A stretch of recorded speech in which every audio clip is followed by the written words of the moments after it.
ગુજરાત સરકાર સમક્ષ મીડિયાના માધ્યમથી એક ગંભીર બાબત મૂકવા માંગુ છું.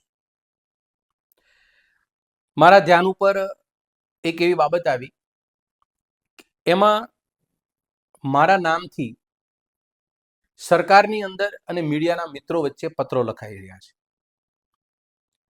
નામ મારું હોય છે, મોબાઈલ નંબર કોઈનો હોય છે, અને એમાં પત્રકારોને પણ પત્રો લખે છે અને પોલીસ વિભાગને પણ પત્રો લખાય છે.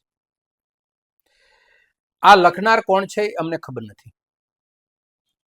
કોંગ્રેસ પક્ષના એક આગેવાન તરીકે સ્પષ્ટતા એટલા માટે કરવી પડે કે કોઈ પણ વ્યક્તિ નનામી પત્રોની માફક લખવા માટે કોઈ એની વેલ્યુ કે ઉપજ ના આવે એટલે એવા મનહર પટેલના નામનો પ્રયોગ કરી અને પત્રો લખી રહ્યા છે.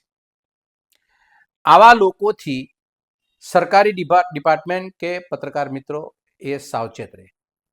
બીજી બાબત રહી કોંગ્રેસ પક્ષ અને મનહર પટેલની, તો અમે ગુજરાતમાં છેલ્લા ઘણા વર્ષોથી મીડિયાના માધ્યમથી જે કંઈ વાત મૂકીએ છીએ એમાં અમારો વ્યક્તિગત એજન્ડા કોઈ હોતો નથી. માત્ર જનતાના પ્રશ્નો, જનતાની સમસ્યા અને જનતાની પીડા એ અમારા સુધી પહોંચે એને વાચા આપવાનું કામ કરીએ છીએ અને સરકારને ખબરદાર કરીએ છીએ. અહીંયા સુધી અમારો રોલ એટલા માટે છે કે અમે જાહેર જીવનના વ્યક્તિઓ છીએ. હું ફરીને મીડિયાના માધ્યમથી આ વાત મૂકવા માંગુ છું. પ્રબુદ્ધ મીડિયા મિત્રોને પણ કહેવા માંગુ છું કે મારા નામથી કોઈ પણ પત્ર આપના સુધી પહોંચતો હોય તો એમાં મોબાઈલ નંબર મારો છે.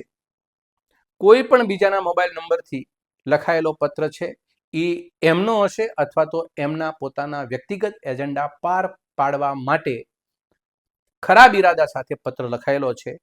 એમાં મનહર પટેલનો કોઈ ઈરાદો કે કોઈ વાતમાં અમારી કોઈ સંમતિ હોતી નથી. આ વાતની સ્પષ્ટતા સૌ મીડિયા મિત્રો રાખે એવી વિનંતી છે. આભાર.